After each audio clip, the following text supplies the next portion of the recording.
وعلیکم سسٹر، کیسی ہیں؟ ٹھیک ہے. سوری میں آپ کو بار بار تکلیف دے رہا ہوں. مجھے آپ سے یہ پوچھنا تھا کہ اگر زکوٰۃ کے پیسے ہیں اور کوئی مسجد کے لیے کولر لگوانا چاہے تو کیا ہم وہ پیسے اس میں یوز کر سکتے ہیں؟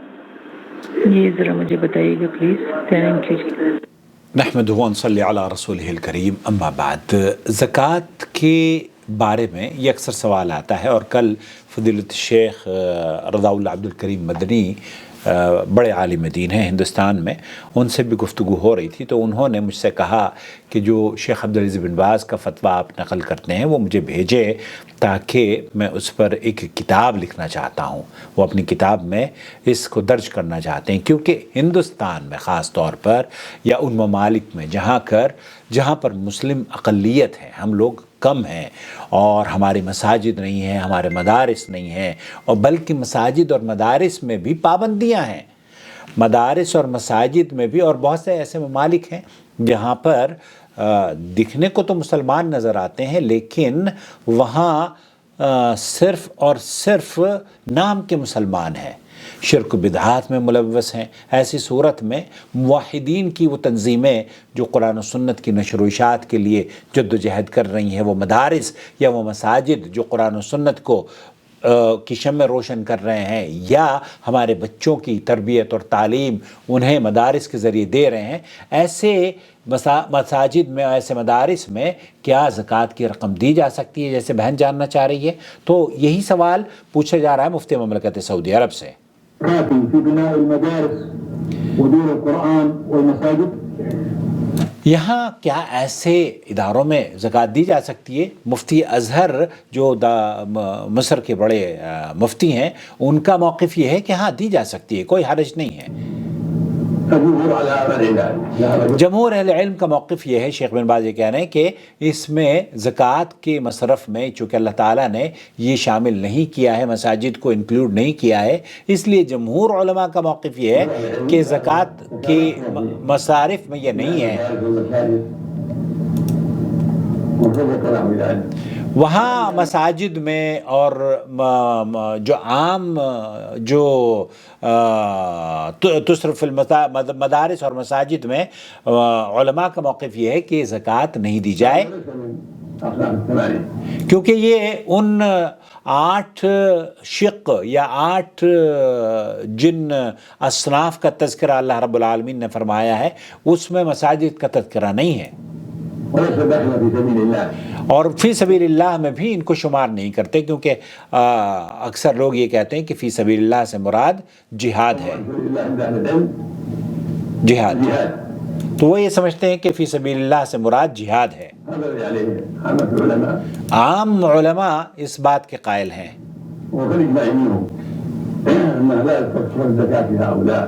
وہ لوگوں کا موقف یہ ہے کہ چونکہ اللہ رب العالمین نے اس کا ذکر ان 8 اصناف میں نہیں کیا ہے، اس لیے اس کو زکوٰۃ کو صرف انہی پر خرچ کیا جائے گا. لیکن شیخ بن باز نے مزید فرمایا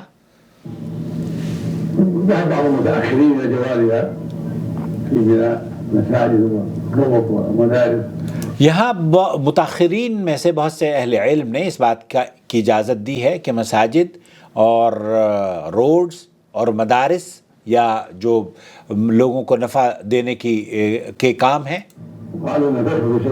انہا تدخل فی سبیل اللہ، تو یہاں یہ فی سبیل اللہ جو اللہ تعالیٰ نے قرآن کریم میں فرمایا ہے نا، فی سبیل اللہ میں داخل ہوتے ہیں. ذهب الى هذه جماعت من المتاخرین. یہ بہت سارے اہل علم کا اس سلسلے میں یہ موقف ہے کہ مساجد اور مدارس میں بھی زکوٰۃ دی جا سکتی ہے. المجمع الفقہی جو سعودی عرب کی ایک وہ ہے فقہی کمیٹی، انہوں نے بھی اس بات کی اجازت دی ہے، خاص طور پر بلاد الکفر میں جیسے کہ انڈیا وغیرہ ہیں، اور بہت سارے ایسے ممالک ہیں جہاں پر اقلیت میں لوگ رہتے ہیں. تو ان کو شیخ بن باز نے کہا کہ فَإِذَا كَانَتِ الْمَدْرَسَةُ وَالْمَسَاجِدُ فِي بِلَادِ الْكُفْرِ فَهُوَ مِنْ أَعْظَمِ وَسَائِلِ دَعْوَتِهُمْ إِلَى اللَّهِ. تو یہ تو بڑا وسیلہ ہے، مساجد اور مدارس تو بہت بڑے وسیلے ہیں لوگوں کو دین اللہ کی طرف دعوت دینے کے لیے. وَإِدْخَالُهُمْ فِي دِينِ اللَّهِ، اور فَيُدْخِلُ فِي سَبِيلِ اللَّهِ، تو یہ فی سبیل اللہ کے اندر داخل ہوتے ہیں. وَيُدْخِلُ فِي الْجِهَادِ وَهَذَا قَوْلُ وجیہ من جہت جوازی بلاد الکفر، تو وہ ایسے ممالک جہاں پر کہ ہماری اقلیت ہے اور بلاد کفر ہے. بتائیے اب اس زمانے میں نہیں سمجھتا کہ سعودی عرب یا خلیجی ممالک کے علاوہ کوئی ایسا ملک آپ کی نظر میں ہو جہاں پہ کفر اور شرک کا پروپیگنڈا نہ ہو، بلکہ بڑے بڑے مسلم ممالک، بڑی بڑی طاقتیں شرک و بدعات کو فروغ دیتی ہیں. تو ایسی صورت میں مساجد اور مدارس کے اوپر زکوٰۃ خرچ کی جا سکتی ہے، اور یہی بات شیخ عبداللہ المصلح بھی کہہ رہے ہیں. من تعليم القرآن وتعليم العلم وبناء، والمسلمون قالوا في كل ما فيه خدمة لهذا الدين والمسلمين. یہاں یہ کہتے ہیں کہ اس میں اہل علم کا اختلاف ہے، لیکن جنہوں نے اس بات کی اجازت دی ہے لهذا الدين والمسلمين من تعلیم القرآن، قرآن کریم کی تلاوت، قرآن کریم کو نشر کرنا، تعلیم دینا، بچوں کی تربیت کرنا.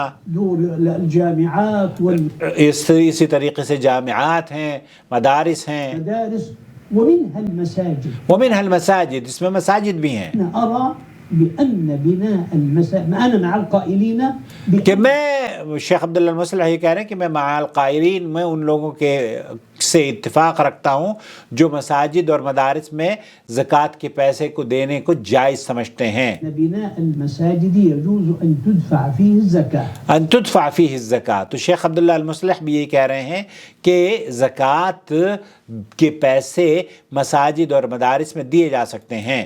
وتذكري معي يا أختي قول، اور پھر انہوں نے فضیلت بیان کری ہے کہ مسجد میں اگر آپ اتنا بڑا سا ایک چھوٹا سا بھی زمین کا حصہ ڈونیٹ کر دیتی ہیں تو اللہ کے رسول صلی اللہ علیہ وسلم نے، اللہ تعالیٰ تو من بنا للہ بیتن بن اللہ لہ بیتن فی الجنہ، آپ اگر یہاں اس روئے زمین پر مسجد کے لیے آسانی فرماتے ہیں، اللہ رب العالمین آپ کو جنت عطا فرمائے گا.